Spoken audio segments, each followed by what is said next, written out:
Okay, good morning, everyone, and welcome. My name is Tracy Rudnick, and I am the Senior Academic Advisor for Health Professions Programs at Reading Area Community College.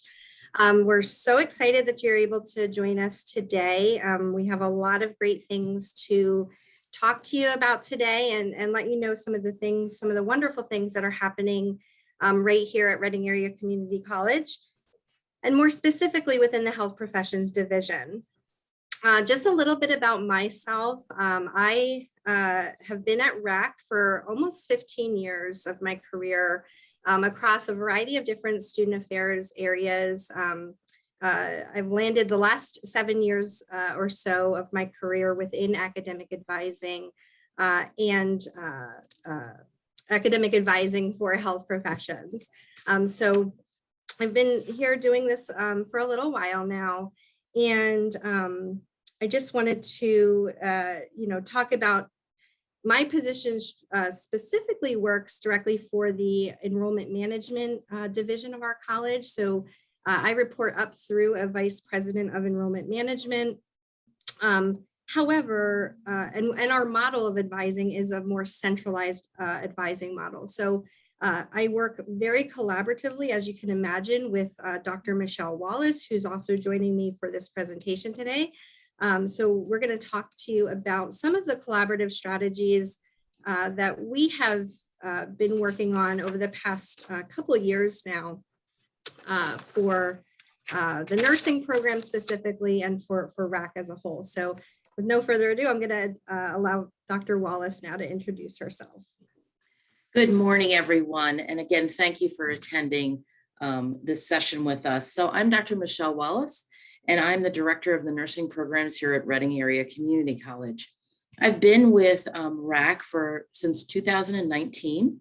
And as part of my onboarding, I worked with Tracy and other college colleagues to review statistical data regarding student retention, looking at the pathways into the programs, as well as barriers to student success, looking at the admission process into programs, as well as networking with our community constituents to understand the community of Berks County itself, for which we serve. Tracy and I are going to discuss a little bit about each certain aspect, and she's going to start with RAC's history. So we're both very glad to be here today and welcome any questions that you have.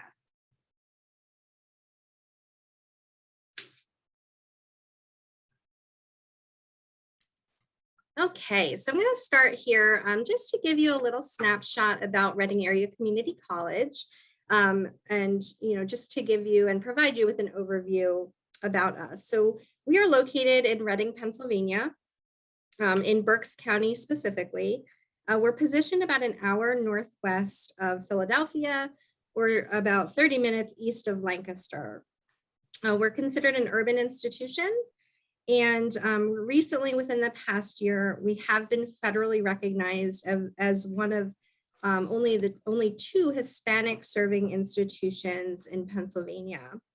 To achieve this status, an institution must have more than 25% of its enrollment designated as Latino or Latina. RAC was established in 1971. And this year, we are really excited to be celebrating our 50th year anniversary. So there's lots of things in order for that. We have over 8,000 student total enrollment. That's in both of our credit and non-credit programs. And due to that, our student body, we are considered the largest college in Berks County with both non-credit and credit student enrollment. We provide over 50 different programs of study at Reading Area Community College, and which include the associate degree nursing program, as well as the practical nursing program. We also have over a number of transfer agreements, which we're certainly going to talk about some of those later in the presentation. However, that just gives you an overview of Reading Area Community College. Okay, so what we're here to kind of talk about and address today are specifically the nursing programs that we offer here at RAC. Reading Area Community College does have two distinctive nursing programs, the Associate Degree Nursing Program and the Practical Nursing Program, or also known as the LPN program.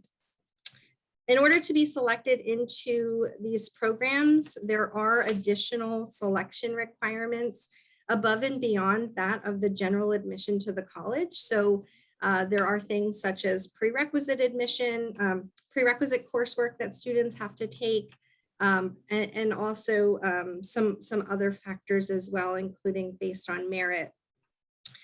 Prior to Michelle and Dr. Wallace and Dr. Vizcarta joining us, we're going to talk about some of our admission processes and how students were kind of fed into this pipeline.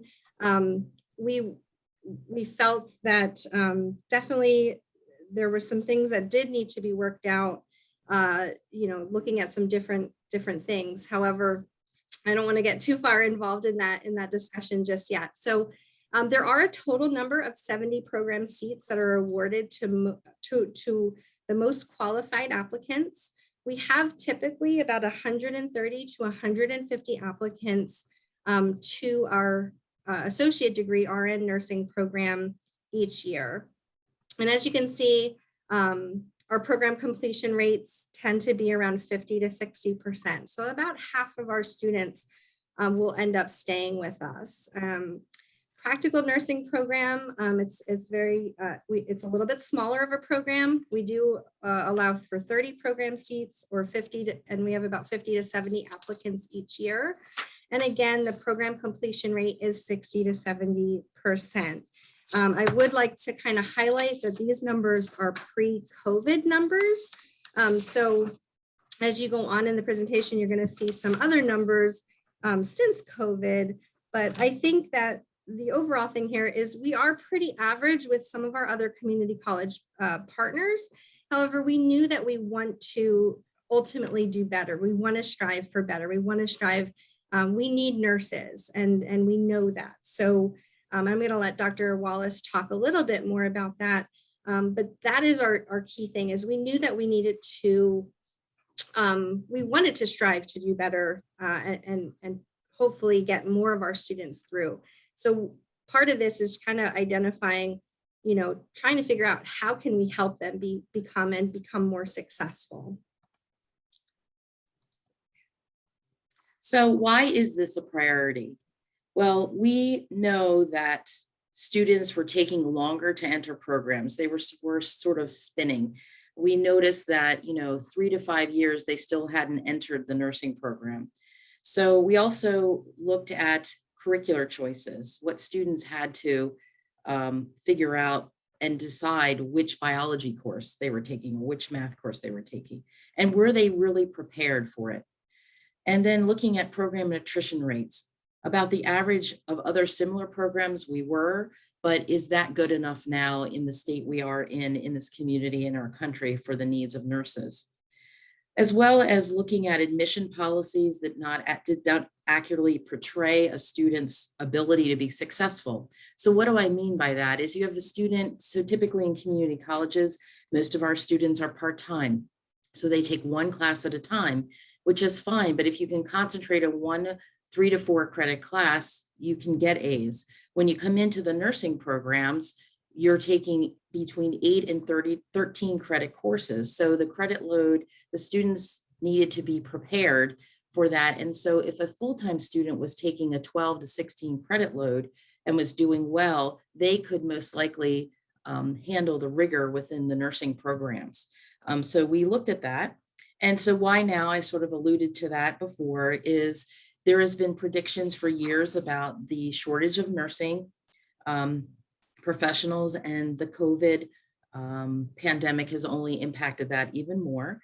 And it matters because we as a community college have a responsibility to fulfill our mission and contribute to the workforce in our community. So we also recognize that the nursing profession can change lives for our students, not only impacting their socioeconomic status, but also giving them hope for a better, stable future, and also start the pathway to higher education and advancing their educational goals. So looking at our community needs, this is just a schematic to show you typically nursing graduates go into either hospitals, acute care settings, or ambulatory settings, about 73% of them. And in 2020, it was estimated there was approximately 3 million nurses that encompassed the largest segment of the healthcare workforce. So you can see the breakdown here, understanding that the roles and responsibility of nurses are vast. They do direct patient care, which includes directing and counseling patients. They advocate for them. We look at research to try to make sure that what we're doing at the bedside or in the community, whatever realm we're working in, is actually effective to help patients meet outcomes and have better quality of life. The majority of nurses you can see here, we spend a lot of our time documenting, med administration, communicating, collaborating with other people. And less than 20% of nursing practice time is actually developed specifically for direct patient care. So I'm not sure if any of you are aware, but nursing itself in hospital settings is considered under the room charge. It's not even a charge that is specific to what nurses do, like physical therapy, occupational therapy. They're a separate charge, but nursing is actually encompassed in the room charge in hospitals. So there's a lot of work to be done from that perspective. So what's causing the nursing shortage? So in the US, the nursing shortage is worse than it's ever been. They estimated prior pandemic that by 2030, the US would have over 1 million nurse openings. And the cause of the nursing shortage can be attributed to increased patients, demand on nurses, and the growth of the healthcare industry, coupled with the turnover of new nurses, which I'll speak to more in a minute. So I'm gonna, in the next slide, we're gonna talk about some of the specifics to the nursing shortage. So the baby boomer generation is in our population of requiring a lot of care as they have aged. So that's one contributing factor. That was about 75 million more care needs within the population. The other piece is 20 million more patients were accessing healthcare because of the Affordable Care Act that was passed in the Obama administration. And then you add the 1.3 million needing care from the opioid epidemic. And now we haven't even discussed the pandemic and how that has now added even more strain onto the healthcare workforce. So according to the Bradley Institute, or University, excuse me, data indicates that 16.5% of all nurses employed in hospitals quit their jobs within the first year.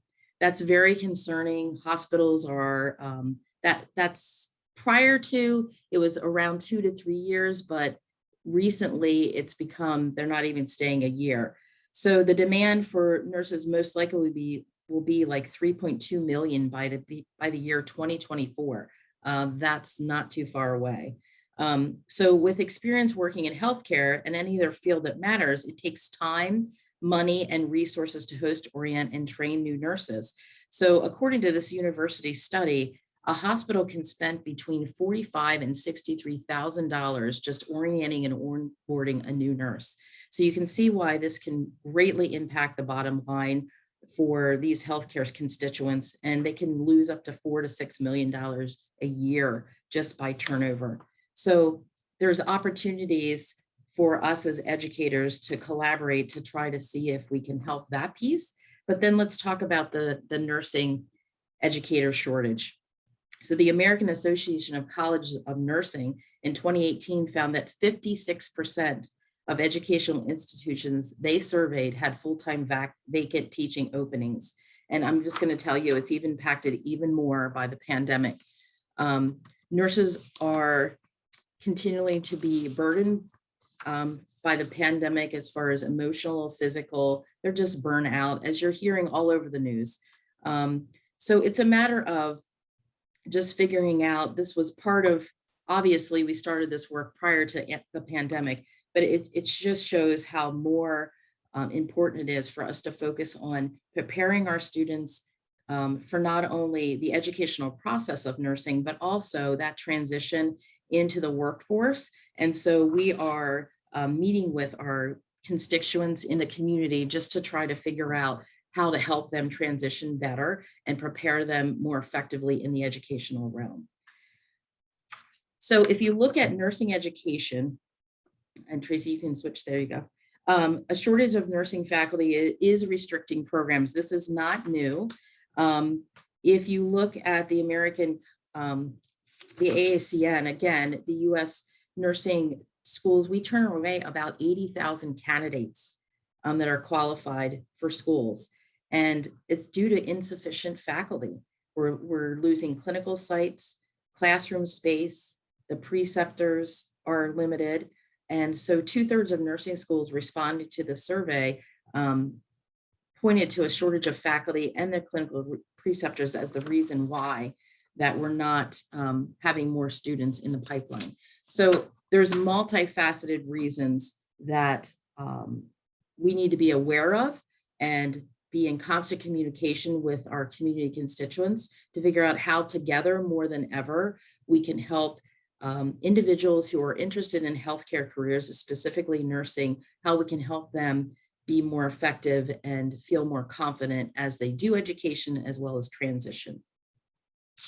So this slide talks about leaking from our program. So we sort of alluded to higher attrition rates. We also have looked at the trends of a lower pass rate for the national licensure exam. So our attrition rates were anywhere from 30 to 75%. They have been heightened with the pandemic, as we'll show later.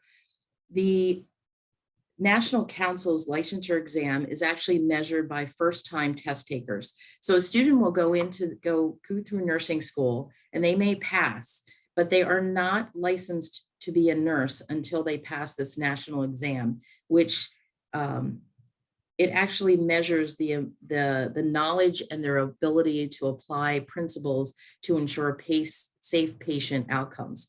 So that's what that licensure exam is for. And the benchmark for that is typically 80%. Both programs, when I came here in 2019, did not achieve that 80% benchmark, and they were both on provisional status by the State Board of Nursing in Pennsylvania. We did a lot of curricular changes in the associate degree program, and that status only remained for a year. So even during the pandemic in 2020, our graduates in May, we had 38 of them were successful, and we had a almost 92% pass rate for that year. So we were very happy with that, and we have full accreditation again.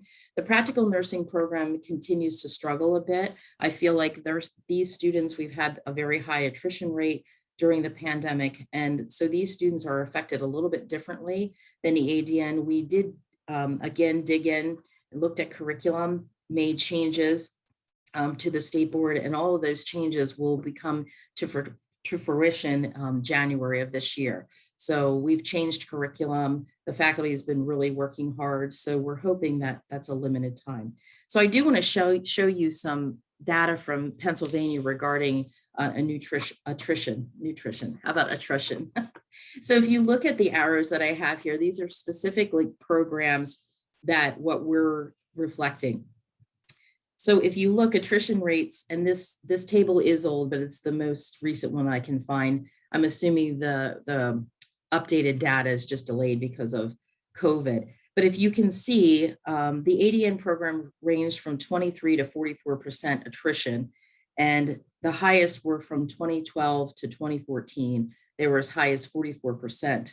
And then if you look at the PN, they have that range about 26 to 35. So we were within that realm. So when I said in the prior slide about being 75%, that was including the last 2 years or 18 months, 20 months with the pandemic, that we were in the 70s. And I'll share that with you in a little bit. The important thing I want to point out also in the second table in this slide is if you look at the column for the RN, ADN, and the PN, the top reason why students are not progressing is academic failure.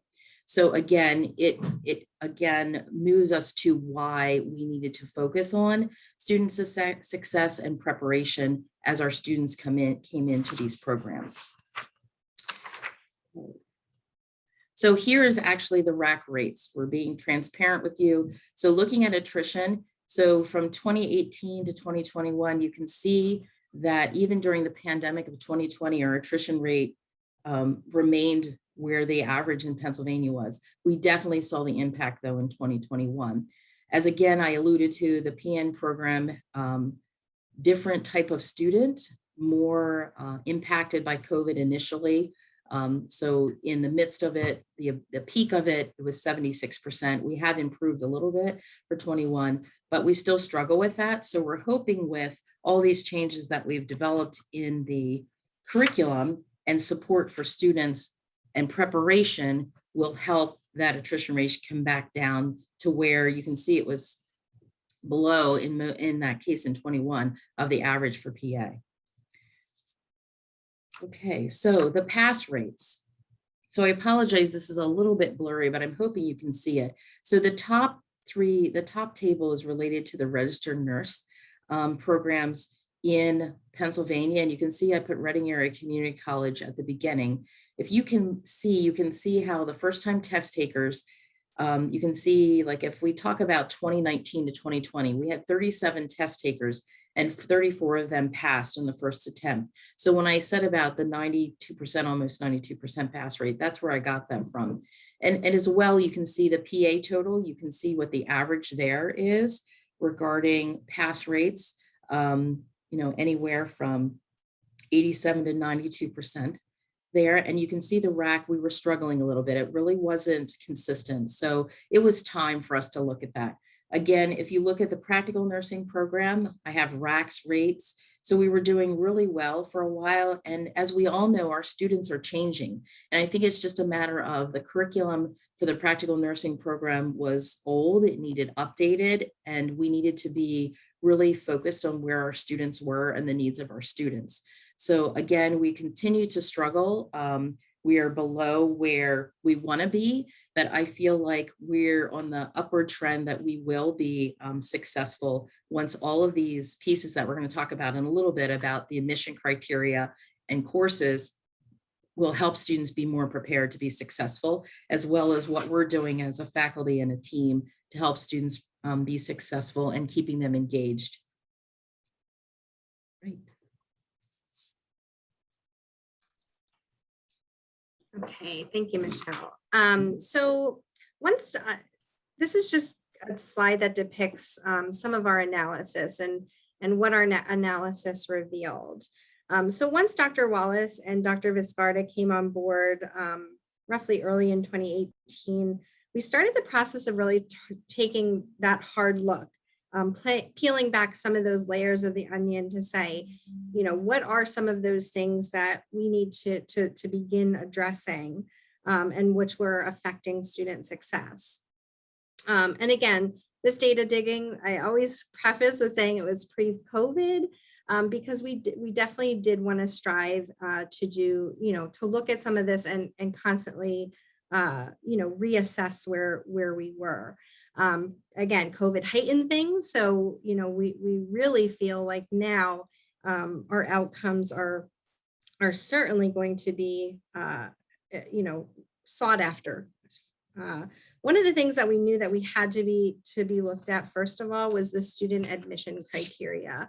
Are we admitting the right students? Are we selecting students into the program based on what we felt is going to allow for them to be successful and the most successful for the program standards?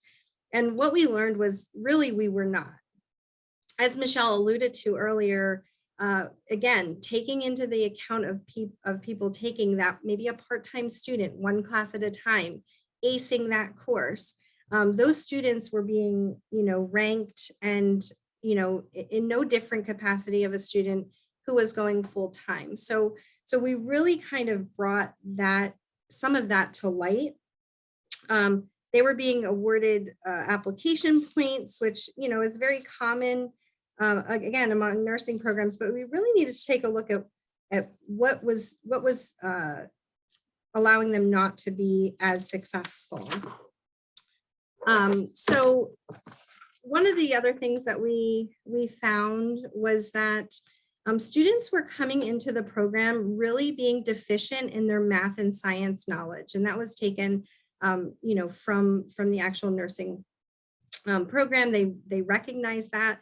A lot of times they were remediating students in the math area, and even some of the sciences. So prior to admission, they really only had to have that algebra level completed, but it really did not provide them with that solid foundation or base for the math that was going to be required and applied within a nursing program. The math course, typically in an associate degree level program, was a Gen Ed core math, which is fine. However, the Gen Ed core math competencies were outside of what was really being applied in the math area for nursing. Although it was considered a higher level, students we found oftentimes were not retaining the knowledge from previous math that they needed. So that was one of the things that we became really aware of. Another area that we became aware of is that some of our students' levels of English skills, as previously noted, as a designated HSI, Hispanic Serving Institution, English is not the primary native language of a large percentage of our student body. And what that means is, how does that transfer? How does that relate to the dissecting of a college level nursing textbook? Students were often struggling and not being able to really dig down into that nursing textbook. So reading was a huge barrier and a challenge for many of our students, especially those who identify as second language learners. And go ahead, Michelle. So I just want to talk a little bit about the timelines for orientation. So part of it, again, was introducing ourselves and engaging our student, which is all over the literature regarding that. So in coming here in 2019, it was the nursing programs would do an orientation like 6 months prior to the start. And at that time, they were doing a math test. They were trying to figure out where their knowledge was at that point. And the problem was then when they came 6 months later, we all know how our students are very distracted. There's lots of things that are going on in their lives, especially our students at a community college level. So it was a matter of, how do we change that up? So we developed an online orientation course where students, once they're accepted into the program, are enrolled in this online course. It's self-paced, and it helps introduce them real time to some of the things that they're going to see in the program, get them involved in some of the platforms that we use within the program, answer questions for them, set them in the path of, looking at study habits, of test taking, introducing them to the resources that they have here once they get into the program. So that was one level of that. And then taking the math piece a little bit further is, we recognize that, as we all know, the K through 12 math advances to levels, as high as calculus, et cetera. But in math, for what we need in health professions or nursing in general, a lot of it has to do with that entry level algebra, as well as remembering how to add, subtract, multiply, and divide. So we worked with the STEM faculty here at the college to develop a math for allied health. So it's specifically for nursing students, and actually other programs within health professions here at the college has adopted it as well. And that's been very successful. What they were losing high numbers for math attrition just from taking math tests to come into the program, we have almost eliminated that by starting this math for allied health as a prerequisite, but also internally in the nursing curriculum, really applying math at every level. It just wasn't like the entry level math test, you pass or fail it. And our students have 2 attempts to do that. The numbers, we've eliminated that. I mean, we've had very few students that actually have to retake for the second attempt. And when they do, they are successful. So again, that was one area that we were losing students for, that has turned around rapidly just by developing a plan. Our student success coach, Dr. Zarillo, has really taken the lead on that. The students are prepared weeks ahead of time, again, partially is looking at in that orientation before they start the program, but then within the program, we're using math all the time. They're exposed to it. So it's just not a once and done.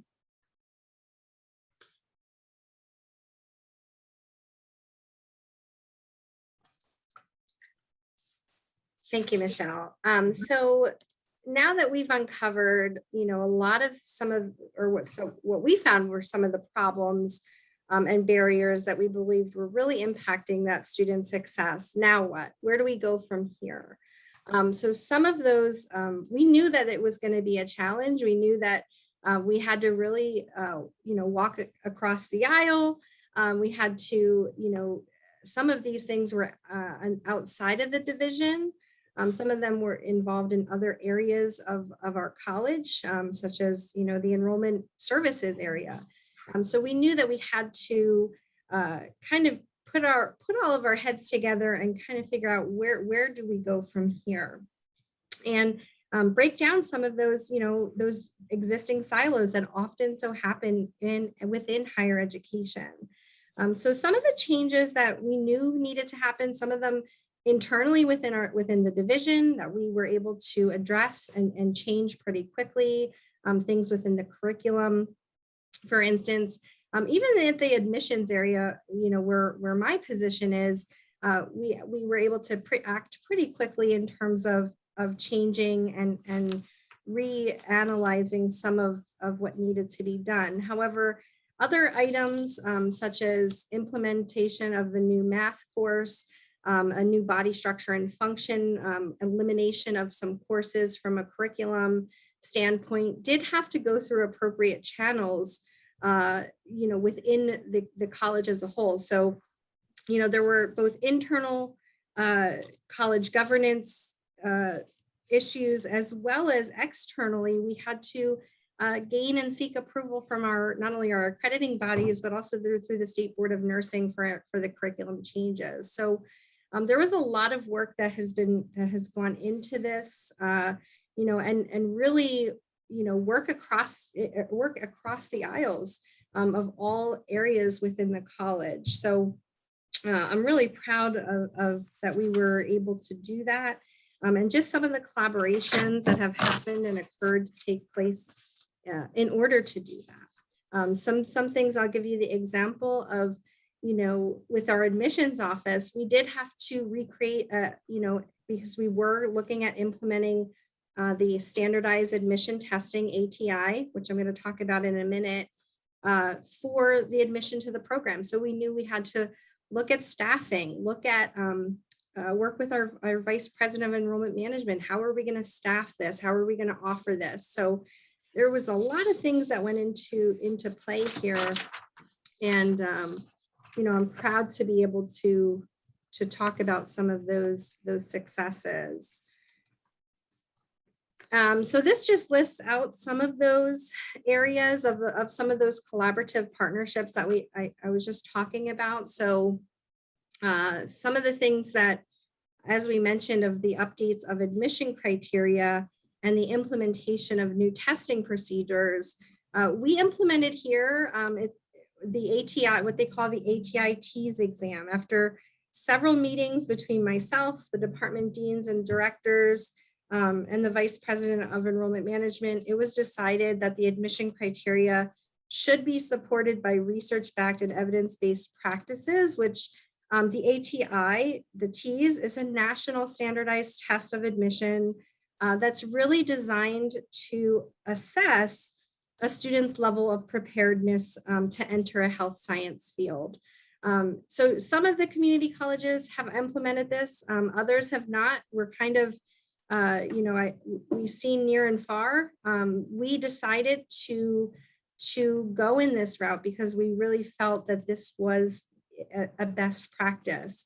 I think it's designed to assess those levels of preparedness. It tests knowledge in in areas of reading, math, science, and English language usage. And those were all the areas that we found that our students were really struggling. So we felt like this test, really should do a great job in assessing those areas. and really give us a guideline as to are they prepared to come in to study this program. Part of the TEAS testing was establishing benchmarks. So, one of the things that we did is to establish benchmarks. Some of our benchmarks are lower than some of our counterparts because they've implemented this testing for over a couple of years. I would imagine that our benchmarks, we want students to score minimally at proficiency level, which is a 50, as defined by TEAS as a 58.7. Many of our local counterparts do have higher test rates, but we felt it really important to establish that baseline, see where our students are scoring, and then align it, with our curriculum from that point. The implementation, I will say, of this measure, we started implementing and requiring TEAS testing for both our ADN and our LPN programs beginning in 2021. A lot of the pre-work prior to this was being established over the 2019-2020 year in the discussion of this.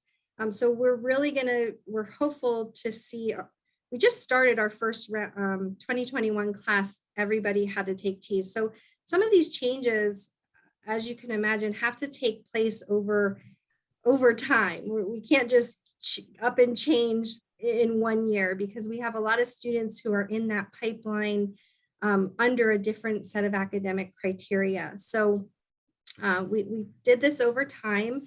And the same thing with the Math for Allied Health course that we implemented into the curriculum. That course will be completely effective beginning 2022 fall. So students have no other choice but to take that course. But as you can see, students who have started in the 2019-2020 year, they had another math course that they were able to take. So we have to kind of abide and finish that out. So these changes do take some time, and it's going to take some time to see how these changes do incorporate with what, to see the fruit of the outcome here. For the practical nursing program, we did eliminate several courses and combined content knowledge into 2 prerequisite courses, body structure and function 1 and 2. And those have gone into full effect beginning with this past class. So we're really excited about the outcomes there. And the last thing I just wanted to mention on my end is our centralized advising unit. Dr. Wallace and myself, we did provide thorough trainings on the nursing curriculum and student preparation, the challenges that we were seeing students facing, so that any interaction that one of our advising staff can have with has with students, we are continuously emphasizing what is important and what the academic rigor of the program is going to require. So Michelle and I collaborated and delivered that presentation as part of this collaborative and new heightened communication effort. And Michelle? So I'll talk a little bit about these last 2 bullet points. So we did hire a new student success coach in the health professions division in 2019. Until this current academic year, she focused mainly on the nursing students. And as I've already said, she was the leading force into improving our math scores for our students and their ability to apply math concepts. So because she had done such an amazing job with the nursing students, her role was expanded to the other healthcare divisions, such as respiratory care. We have a med lab tech and a histotechnology program underneath the health professions division. So that she is very in tune to what students need. And she has built relationships, engaged the students with the faculty. So it's a very, very much team approach. I, as well as Dr. Zarillo, who's our success coach, meet with students who are struggling beyond just the faculty meeting with them. It's that we're paying attention, we care what's going on, can we help break down some barriers? So that her integration within the curriculum not only in nursing, but in HP has been a valued asset for our students' success. The other piece is we've alluded to the fact that our students really didn't know what a nursing program rigor was. So as you can see, this young man here in this picture on our slide, he was a student who was unsuccessful in his first attempt, and he was willing to come and do a video to actually give some talking points to students coming into the program on what he learned the first time and how he's going to change his strategies moving forward. We continue to work on this piece because our students do not recognize the rigor of nursing, the nursing program or HP programs in general. No, they're trying to equate a 3 to 4 credit course into a 13 credit PN course. It just doesn't equate. The studying time is much more increased. So we continue to work on making students not only with that online orientation course, but making them aware of what work they're going to have to do. Sorry, my light just went out. The work they're going to have to do to be successful and how they're going to have to really use the resources that are available here at college. They're going to have to talk to their support systems, talk to their employers to figure out how we can work together to get them to a better place and be successful. And in that same vein, I just want to mention, we're very much focused at trying to increase the diversity of our graduates here at RAC, because I mean, nationally, the nurses that are taking care of our clients need to reflect what the population looks like. And as of now, it's not. So there's a very much collaborative effort that we aren't even talking about that's still ongoing regarding how do we help our students, our diversified students, be successful in these courses. So working with our language literacy center, working with advisors, and being an active participant in helping students be successful from all walks of life. Go ahead, Tracy.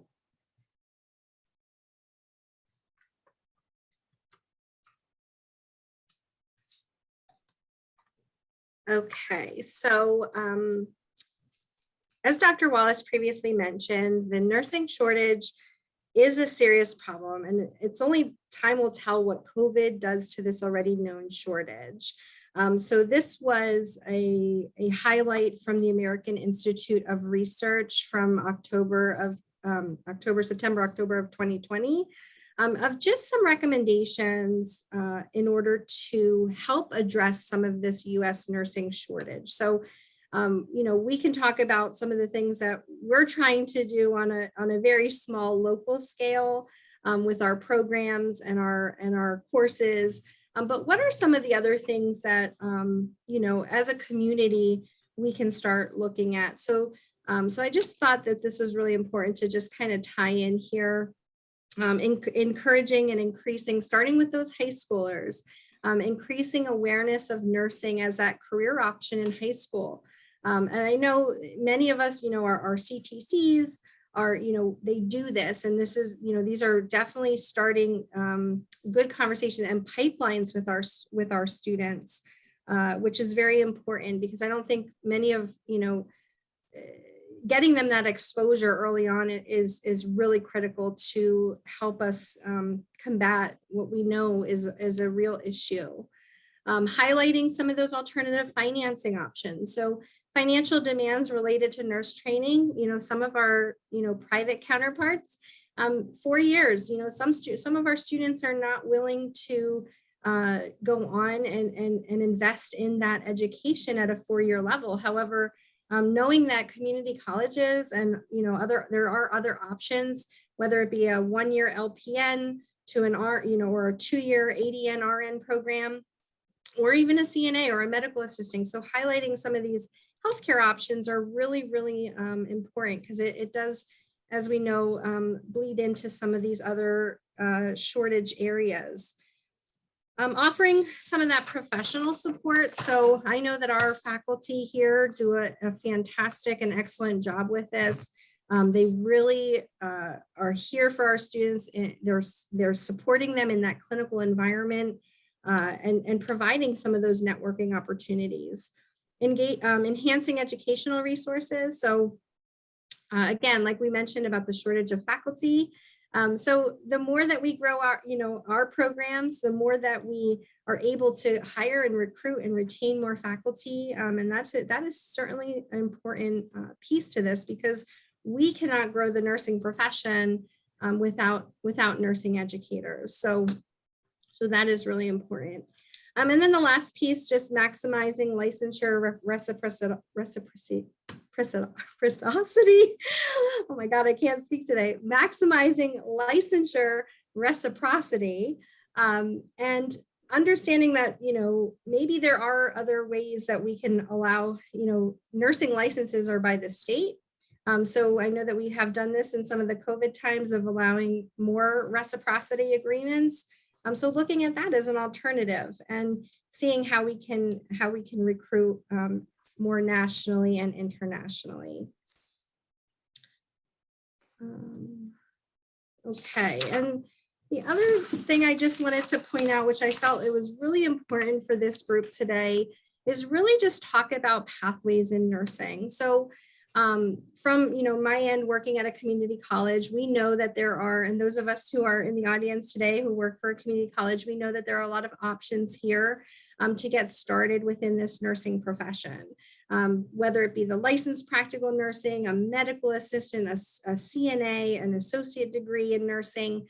So there's these internal pathways that are created that I feel is really important, especially if you're working with those students who are not sure that they want to make that 4-year commitment. And so these programs offer really good pathways for students, because we do offer LPN to ADN bridge. We actually have a program here, it's called Advanced Placement, and certainly other community colleges have that as well, where students are able to test out of their first nursing fundamentals course as long as they're a licensed practical nurse. So there are pathways within these programs and established to help support that transition for students if they do want to continue on within their education.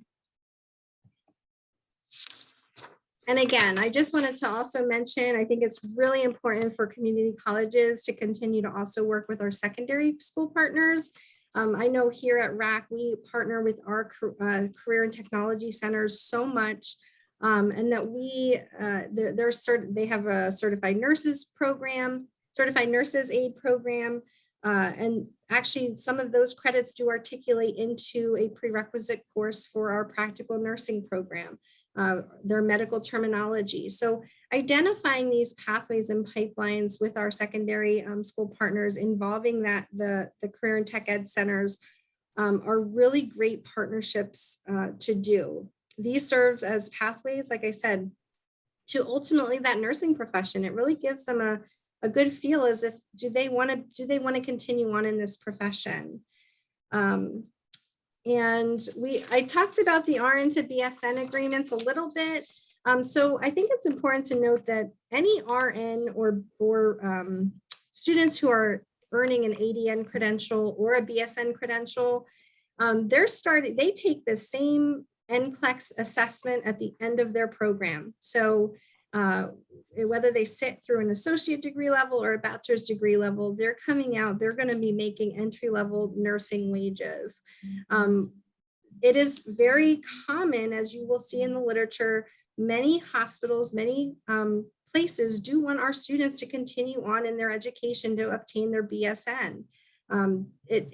Studies have shown time and time again, and Michelle can talk about this more, is that it does lead to better patient outcomes, obviously more education. So we continue to work with our 4-year counterparts where we have several agreements in place, 11 or 12 of them at this point, where it's, the program to program, there's some scholarship incentives.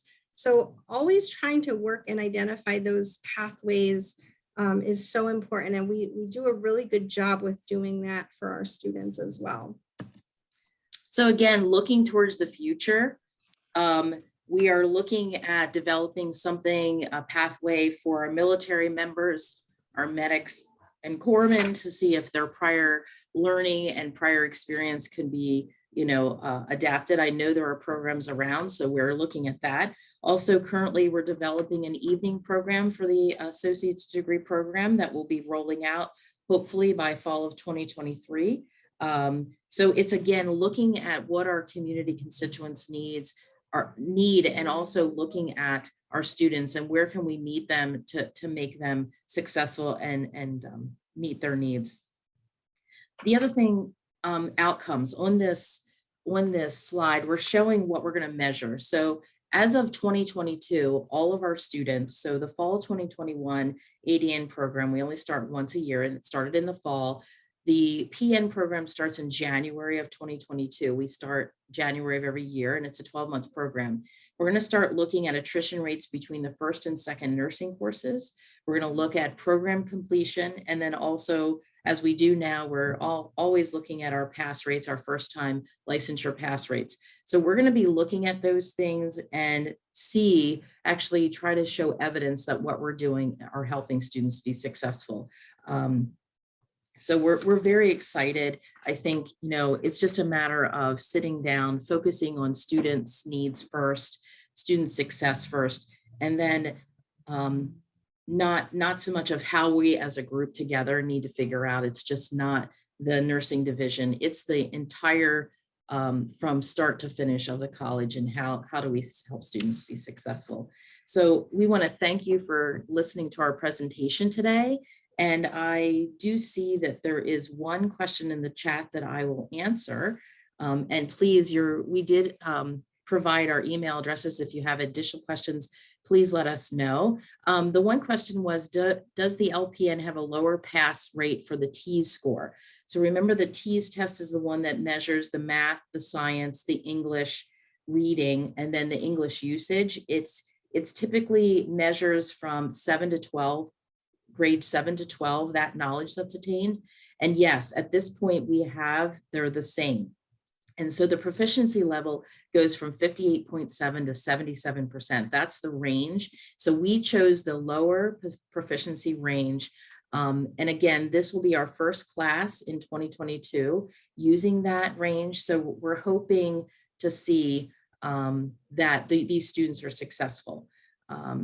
The other piece, I think, just to bring into the LPN piece, is really their prerequisites look the same as the ADN, and it was really prolonging their time. When if you look at the state board's requirements, it was sort of like, I think it was originally established to try to bridge that they would come from the LPN to the ADN program within RAC. That wasn't happening statistically. It wasn't happening. So we really tried to streamline that pipeline so they were coming right out of high school. There were a couple prerequisite course and coming right into nursing. So I think it was key to have the TEAS test incorporated in there for that reason.